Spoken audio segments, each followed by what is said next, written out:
আজকে তো মনে করো যে এত বড় একটা যে ঘটনা বুঝছো, সেই ঘটনা আমি তো কথা বলতেছি তোমার সাথে, এইদিকে চা ঘেটিটা একটু ঘুরা ওইদিকে। কথা শুনতে কান লাগে, ঠিক আছে, চোখ লাগে না। কথা সবসময় খালি আউট করি ওটা তুই কথা বলতে গেলে কি আর একটু আসিয়া কথা বলা যায় না কি? এই তো হ্যাঁ, কি যে সুন্দর সিনায় তোমাকে রানী মুখার্জির মতো হাসি দিচ্ছ এককালে। শোনো, তোমার ভাইয়ের যে গার্লফ্রেন্ড, যে সে যে কে যে গার্লফ্রেন্ড, এই তো এখন চাইছো না ভাইয়ের কথা বলছি, লগে লগে ঘেরি ডেরুম করে ঘুরেছো। তোমার ভাই যে গার্লফ্রেন্ড আর একটু হইলেই তাকে আসবো আমি ধরিয়ে ফেলাইছিলাম, মানে তোমার ভাই বাঁচছে গেছে, কোনো কেরমে বাঁচছে গেছে সে। মানে তুমি ধরতে পারো নাই? ধরবো কেমন তারা, মানে কেমন, মানে কিভাবে তাকে আমি ধরবো? যে ক্যামেরাম্যানকে পাঠাইছিলাম সে শালার পোশালায় মনে করো যে একটা আস্ত অপদার্থ। হে মাইন্ডেডটা কি করছে জানো? উডুরিয়া যে ছবি তুলছে, কিরম ছবি তুলছে জানো? কিরম? মানে ঠ্যাং নাই, মাথা নাই। আহা, আমার তো ফেস দরকার, ঠ্যাঙের দরকার নাই। ঠ্যাঙ্গের কথা বাদই দিলাম, কল্লাটা তো, এই কল্লাটার ছবিও তুলতে পারে নাই। কেন তুলতে পারে নাই? কল্লা এরকম সুন্দর করে এইরকম করে ডাকিয়ে থুই দিয়েছে, হাতে দেখবো কেমন, এই দেখে কি বোঝা যায় ওই দেখছি কি দা বা কি? কেন তুলতে পারে না আমি কই? বলো। তুমি নিজে একটা আস্ত অপদার্থ, তোমার কালেকশন যত আছে সব অপদার্থই আছে। তুমি আবার অপদার্থ পাঠাবা না কি ভালো মানুষ পাঠাবা?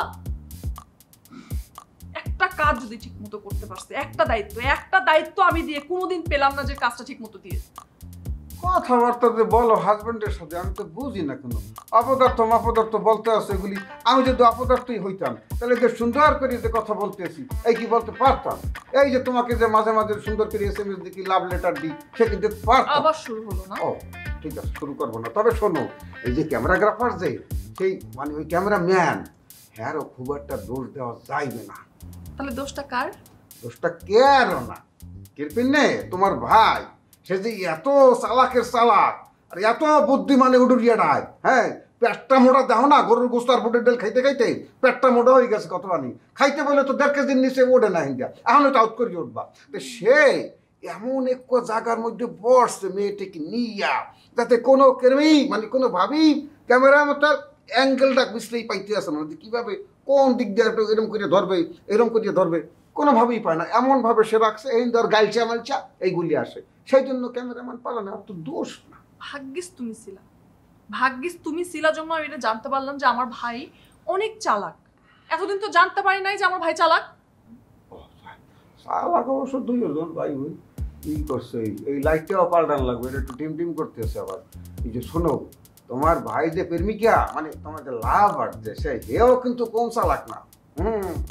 এই যে ছেলেটি যে মানে ছবি তুলতে গেছিলে, সে যখনই কাছাকাছি যাই একটু জুম করিয়া এই চেহারাটা আনতে গেছে, লগে লগে তোমার ভাইয়ের যে গার্লফ্রেন্ড সে দেখতে ফেলাইছে।